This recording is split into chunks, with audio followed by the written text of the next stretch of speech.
Shalom, welcome to the Jewish View. My name is Rabbi Nachman Simon with the Chabadis of Delmar, together with my co-host Mark Warren, Just Anyway News Service, jbiztechnology.com. And now, as you could see, columnist for the Jewish Press. Right, I have a column in there called Albany Beat. In fact, you're holding up the issue that happens to have my column. And I talk about how government relates to the Jewish community, or doesn't, as the case may be. So I hope everyone gets a chance to read it, at least online, if nothing else. Who do we have today, talk about government, we have a county executive from Westchester County, Rob Astorino. Welcome to the Jewish View. Yeah, it's good to be here. Yeah. Mark, Rabbi, thank you. I'm glad you included us in your tour of Albany County and all the other goings-on in the Capital District. Now wait, I heard this was a must-stop. There you go. Okay, thank you. You know that our viewers go all the way through Western New York. So it's not just Absolutely, Albany County. yeah. We were trying to expand through New York State. So, They're watching this in Israel right now. oh, Really? they could be. You know, it's going to be on the web. It very well That's could it. be. That's right. So I wanted to ask you about your connection with the Jewish community. Westchester has a very large Jewish population. So what little tidbits can you tell us as an Italian Catholic Well, we about the Jewish religion? Well, New you know, Testament, the Old Testament. You know, the Italians and Jewish communities have known, it's not just my saying that everybody knows that they get along very, very well. Oh, absolutely, absolutely. yeah. And I think Sure. Pope Know Francis, in his recent visit to the United States, had an interfaith outreach, met with rabbis as well, as did Pope Benedict when he came to New York in 2008. And you know, I worked at the Catholic Channel in Sirius XM satellite radio. I was Well, you founded that, right? well, I was asked to come on board and launch that, and it's amazing how much I learned not only about my own faith, Catholicism, and Christianity as a whole, but as Cardinal Egan at the time would say, you know, we're a branch of Judaism. And Really? He said that? yeah, and you know, Interesting. in church every week, we start our Mass with a prayer, but then our first reading is from the New Testament every week. Right. I'm sorry, the Old Testament. Old Testament. Oh, The okay. Old Testament every week, and Knew then you were going somewhere with yeah, that yeah, New yeah. Testament So thing. we have the Old Testament reading, then the New Testament Right. reading, and so there obviously is a strong connection. But in Westchester, we've got about 150,000 Jews. We're That's the very 8th exciting. largest Jewish county in America. It's a very diverse population, Westchester. 1 million people, very much a microcosm of New York. You know, we have 23% now, 23% and growing of our population Hispanic, 15% African American, as I mentioned, 8th largest Jewish county, a growing Asian population. So it's a lot different than people think of Westchester, Yeah, what no, it you're really right. is. If you would ask me Westchester, I'd say upper Yeah. middle class, upper Right. class WASP. You know, Right. that's what I would. And that was You know. the case probably 30 to 40 years ago, but it's changed a lot. Well, I think the closer you go, you're to New York City, Well, and we to border, the Bronx, yeah, exactly. then I think it's lower class. But coming up through the through the northern part of the county and the mid county, Hartsdale, Greenburgh, you have an upper echelon. Well, especially I would. Scarsdale. I and- think we've got a vibrant county Yeah. everywhere. I mean, but we've got a very diverse county. We have inner city, we've got middle class, Okay. you know, and we've got obviously the super wealthy. You know, 8 of the Forbes billionaires are in Westchester. Well, no wonder you Actually, can- not 8. There's more than that. But The Clintons are too over there. Yeah, the Clintons they- and the I'm not Clintons. one of them, by the way. I was going to ask you because do you know what your net worth is? Mine, Yeah, couple trillion, but I don't like to talk about it. but are you a millionaire yet? You know, well, I would say if you include the equity and the value of your home, yeah, but that would make me like house poor, Okay. you know. But yeah, I mean, I don't. I mean, because I you don't were an know. I don't- entrepreneur before Yeah. you got into politics, and you. Yeah, no, had I these would not call businesses myself that a you- millionaire in any No. way, shape, or form. Okay. I am pretty. I would say I typify a typical middle class family in Westchester, So you're especially. 1,000 there. 1,000, yeah. Okay. But you know, it's like my wife and I have 3 kids. We have a 12-year-old, a 10-year-old, and a 6-year-old. And so we are constantly, you know, struggling like everybody else to just kind of stay That ahead. goes, you know, hand in hand because, like I say, there's one thing to be a politician, but on the other hand, you know, the way I see is a man of the people. Which I mean, like even Mark says, I didn't even know that, an entrepreneur, a family man. with 3 kids, you know what it means to struggle because school taxes and a bunch of kids. Well, it's very difficult to raise the kids today, and unless you know it personally, you don't, or how to run a business. What it means to run a business with all the taxes. Absolutely. You got to be a man of the people, not someone who's an idealist. Well, or an I Ivy think we're just kind of a typical family, and we both grew up in blue-collar houses, and we paid for. I mostly paid for my own college tuition. My wife did the same, and but anyone who has kids, you want the best for your kids, so you'll do whatever you have to if it's a second job or whatever. But it's, like any family, when you deal with your bills, you're like, oh, and then the kids are in school, and then the kids are in activities, and then it's another $100 check for this strip, and it adds up. And so that's why I'm so mindful of the taxes in New York and certainly in Westchester, and how that affects people, and why so many people are moving out of New York because they can't afford it. The middle class has been stuck now for about 10 years with wages basically being even, but expenses far, outweighing what we've earned. And those on the lower end of the income level are just trying to hold on to a job or make ends meet. And businesses, and most small businesses, are getting creamed right now by the state, and big businesses are moving out. So that's why I had run for governor last year, because I honestly, and still to this day, think this state is going in the wrong direction. How did you do it? I mean, you are the Westchester County executive. You lowered taxes, you lowered the budget, and it just seems like that's an anomaly. I don't know how many counties have done that, but I'm sure it's very, very few, if any. I mean, how did you do it? What's your magic formula? And you kept your fingers intact also. Yeah, look at that. It's hard work. And I'm proud to say that I'm now 6 years into office as county executive. 6 budgets. The 6th will be presented in a few weeks, but no property tax increase in 6 years. In fact, we've cut property taxes. The budget today is smaller than when I walked in the door. I inherited a $1.8 billion budget with a very big deficit.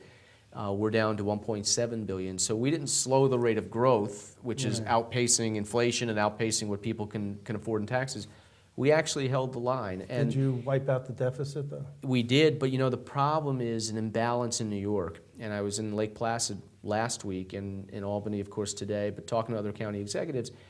And whether it's Dan McCoy here in Albany or name any other county executive, we're all dealing with the same structural problem, in that almost all of the property taxes that we collect go right back to Albany for the state government's operations. Medicaid, public assistance programs, early intervention. Would you cut back on the social services? Everyone says we're the Cadillac of Medicaid. And we are. And I think, think, would you cut back on that? Well, I think one of the things I would suggest, Chris Collins, who was the Erie County executive, now a congressman from the Buffalo area, he advocated, and I think it's something we would need a waiver from the federal government, but I think it's something we should look at.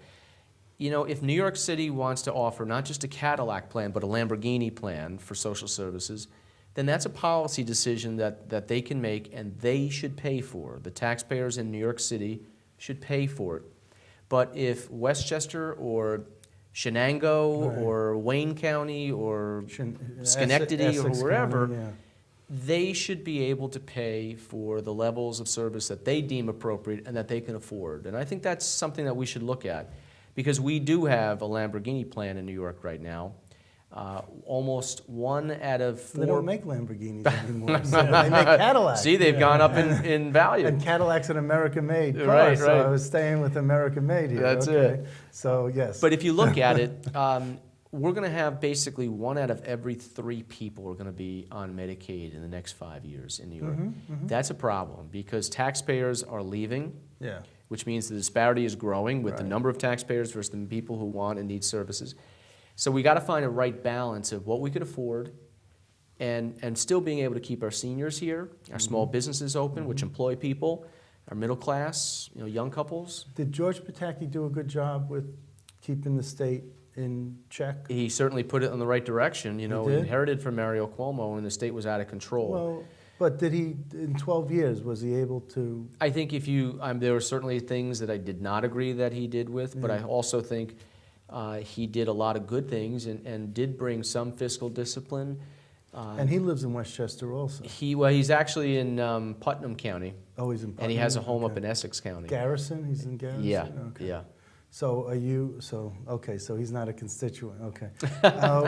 He's a friend, though. I understand that you went to Israel in 2012. My wife and I. Did you do that for political reasons or I was invited by the Jewish Community Relations Council, JCRC, out of New York. just and because you were running for governor that year? No, or I was county executive. Okay. And with the size of the county and the Jewish population. So I was invited, and it was a fantastic trip. And it blew my mind because my preconceived notion of Israel was very different than the reality of Israel. Tell us about it.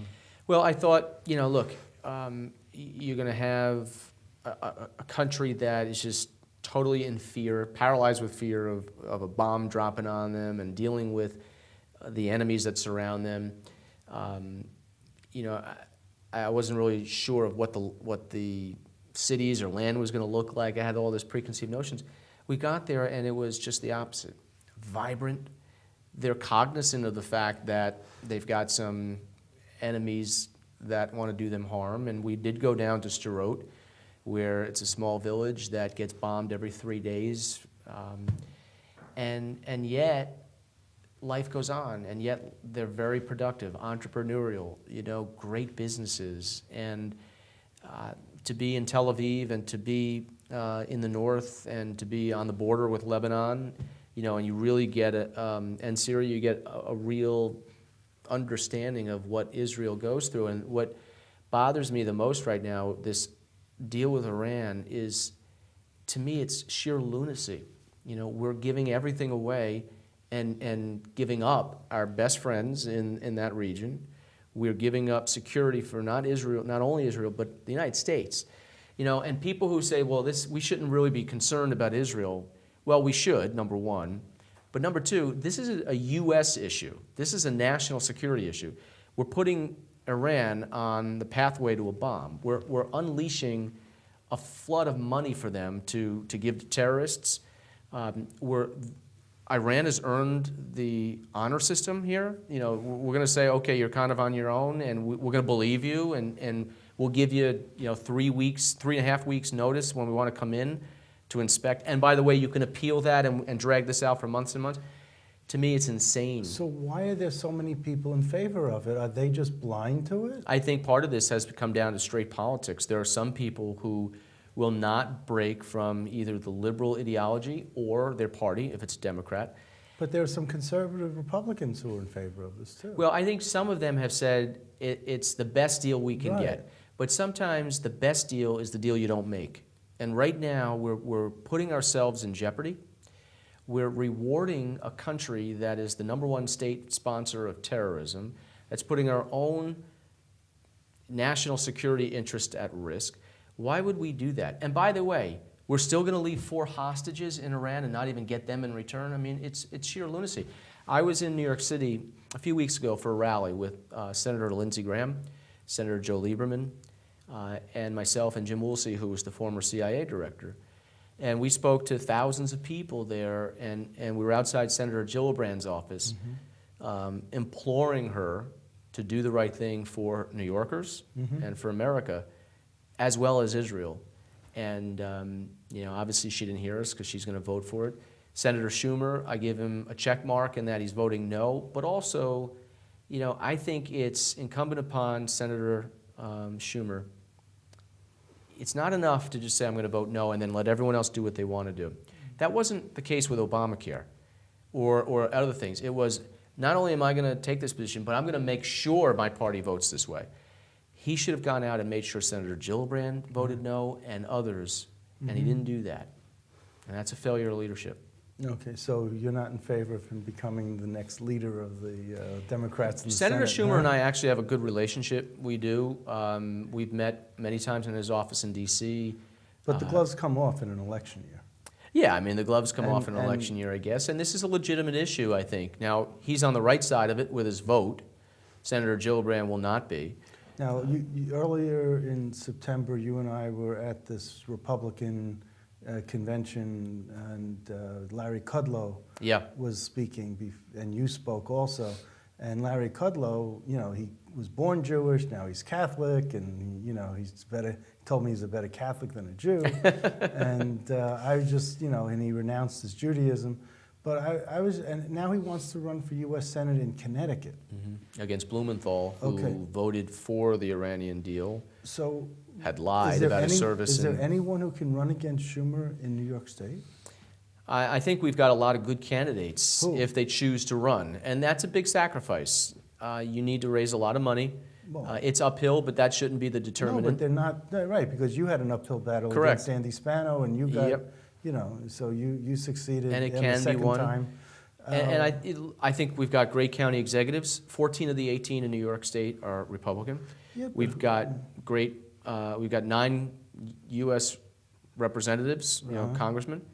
So I think we've got real good candidates if they We chose have to a do farm that. team, but We we do. don't, but they don't have money in them. Well, that's a problem. That's a problem, because Schumer can raise 25 Sure. million Yeah. without and he a has. problem. And he has. And so people look at that and say, well, why would I want to do that? But you know what? I was outspent $46 million to $6 million Really that much? Well, Yeah. against Andrew Cuomo. against Cuomo, who Yeah. ran all terrible, negative, false advertising against me. And by the way, I've been vindicated because his ads have now proven to be completely untrue. But the votes have been cast, and he Right. did what he accomplished. But still outspent $46 million to $6 million with only a 6-month gap to campaign. We beat Cuomo 49-46 outside of New York City. So we swept a lot of the state. Those who heard our message liked it. And so the foundation was laid there for a victory statewide in 2018. But sometimes you do have to walk before you run. And sometimes you beat expectations, as we've done and I did in the past, and then people see you can win, and then they get behind you. But just because something looks daunting or unwinnable does not mean it's not the right thing to do, Oh, yeah, because you- issues are raised, opinions are changed, and eventually you could win. Right. Oh, well, and that's what you lost your first Yeah. bout with Andy Spano. And in a race, we had no, in Westchester, as I said, is 2-1 Democrat. So people would say, why would you run for county executive? You have 0 chance. You were a county legislator. I was a legislator for 1 term. Right. And when you ran for county executive, you Correct. were a legislator. I lost the first time. The second time I ran, Yeah. the issues were the same. We raised enough money. We were still Right. outspent 3-1. But you were better But we won. organized in a campaign Correct. team Right. and staff and all that. So Right. it was a different time. Are you thinking that you might do another run against Andrew Cuomo? Yeah, certainly I'm thinking about it. What I'm enjoying right now, Mark, is the fact that I'm not running for anything this year. No, but you have to run And for re-election for in county 17, executive. if I do Now, that, there yeah. are term limits, I read. Yeah, But we you- put term limits in my first year. So So I could run for a 3rd term as per the law in Westchester, And then that would be it. and that would be it. Okay. But, I love the fact that I'm able to relax this summer to help Sure. other candidates, Oh, yeah, which I'm yeah, doing. I'm yeah. in Troy, Right. Jim Gordon and his team running for mayor and council, Christine Benedict running in Colony, and a whole bunch of candidates that I want to see win. And that's how we build the strength. These are now people who can run for state senate or assembly next time, Right, or right.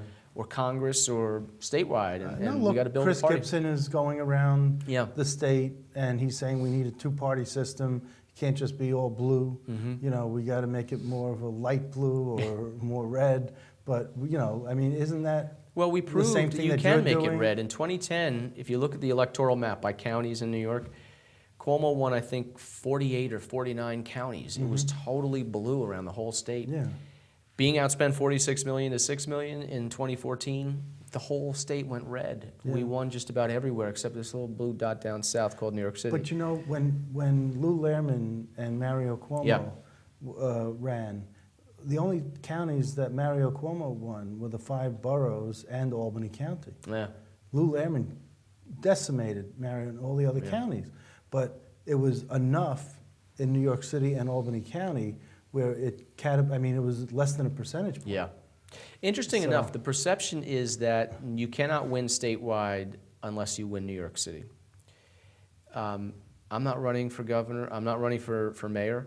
All right. And so if you run for mayor, you got to win 50% plus. Yeah. If you run for governor, 75% of the total vote Yeah. statewide comes from outside New York City. That's right. But you I still didn't got know to. that. Why? What's the population, though? What would be?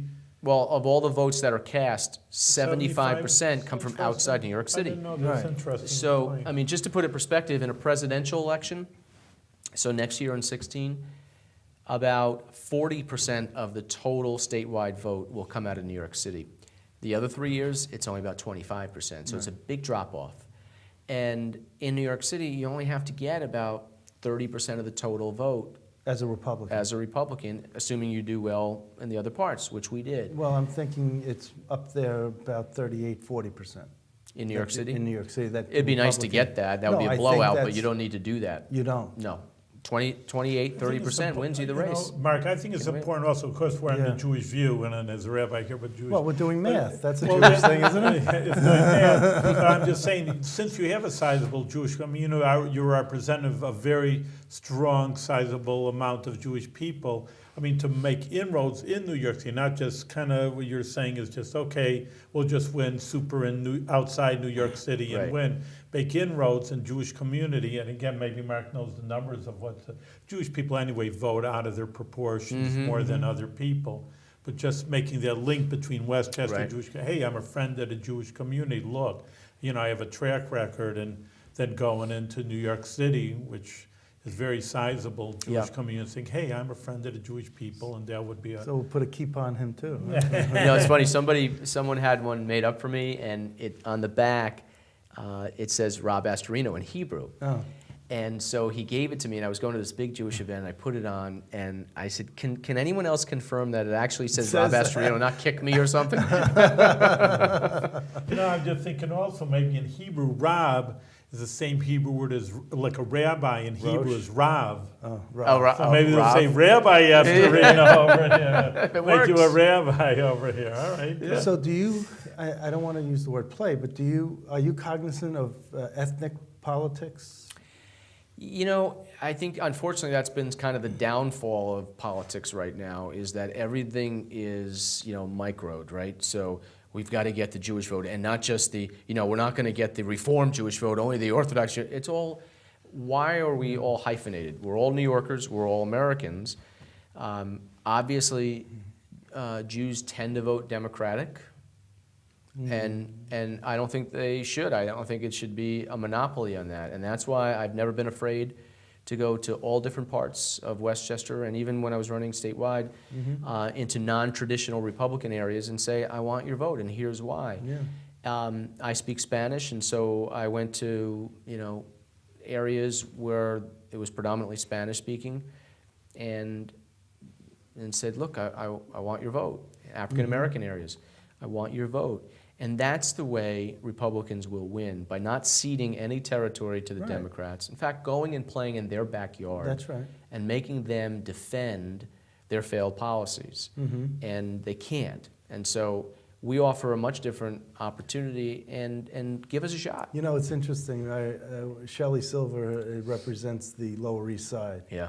And everyone thinks it would be in Jewish, but it's not. It's Asian. Yeah, it's a huge You know, Asian he's got a district that is Asian, that's Right. Greek, that's Jewish, that's, you know, just a panoply of, you know, ethnicities. And I was just, you know, he has a staff person of each one of those ethnicities. Oh, does he? So whenever he goes someplace, he brings the Asian or Yeah, the yeah. Greek or the Jew, or, you know.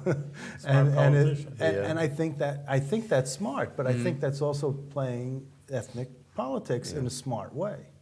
I don't know if that's something that, you know. Look, I mean, let's not be ridiculous about the fact that there's no differences. No, you need a connection. You do need a connection, and that's one reason why when I'm invited,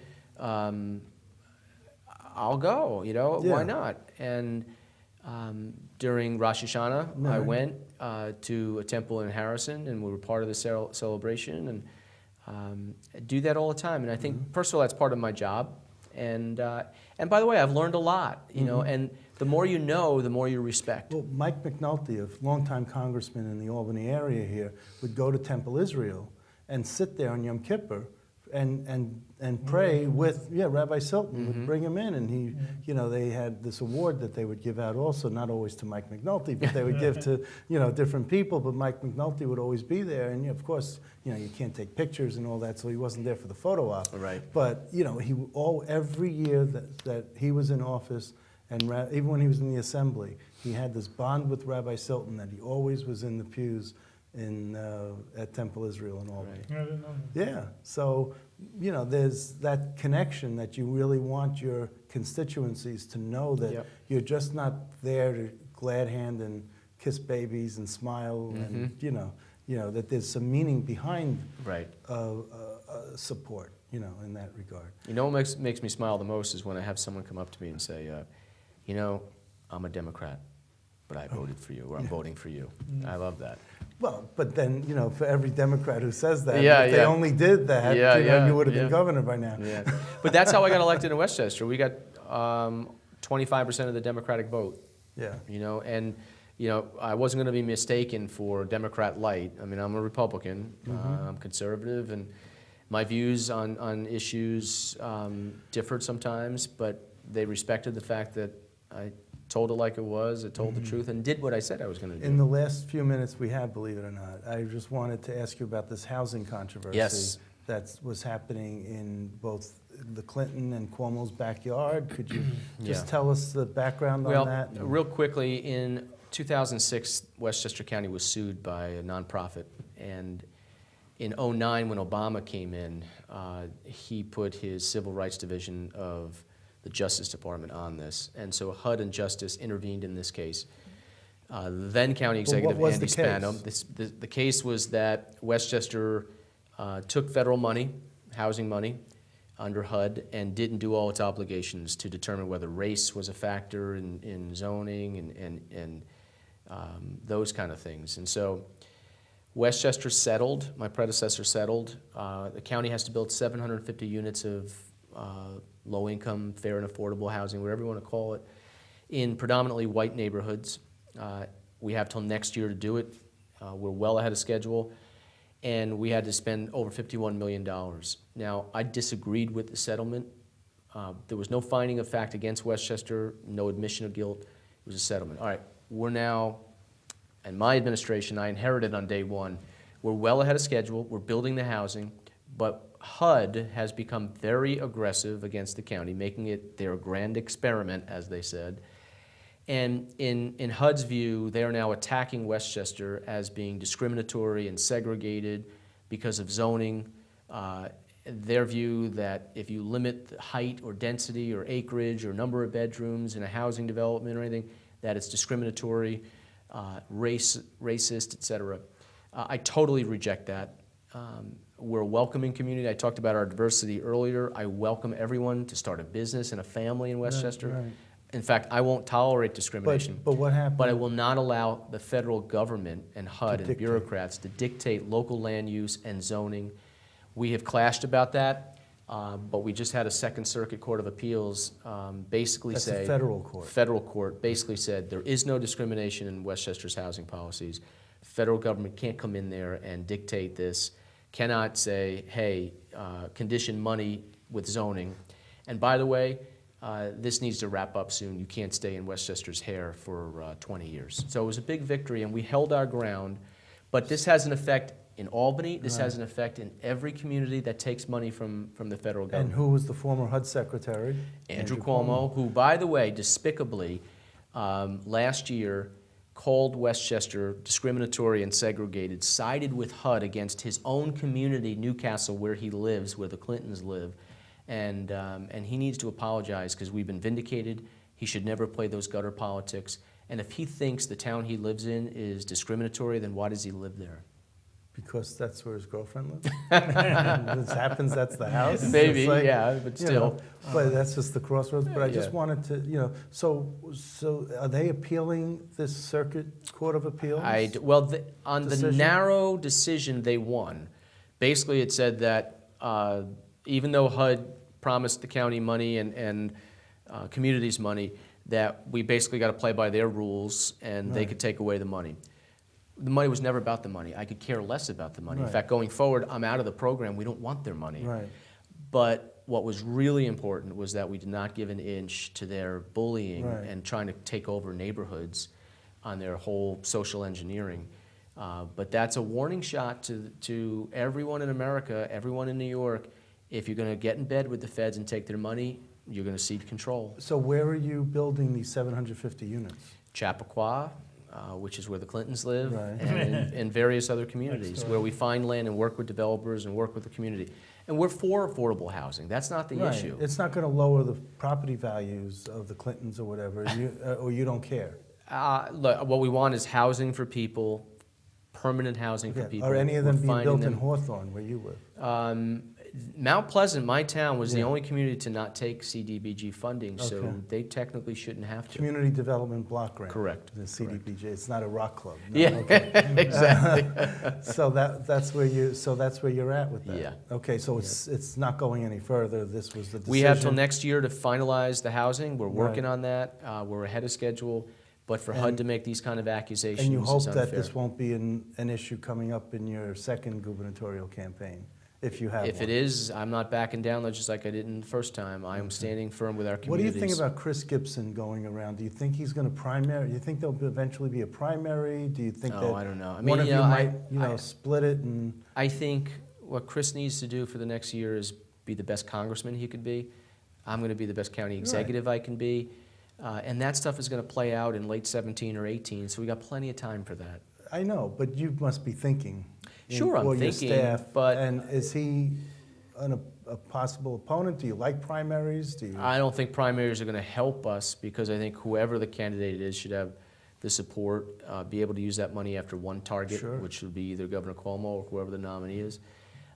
But that's a whole process I know, with but I many just years to wanted go. ask you. Yeah. Okay, you will hopefully have you back before then. Good. Okay. All right, thank Good. you, Thank you, Rabbi. Astorino. There was a pleasure being Thank with you, you. meeting you, You too. and you're doing a great job what you're doing, and we do wish you much success in the future with whatever Yes. your heart takes Much you to. success. Thank Absolutely. you very much. Okay. Thank you.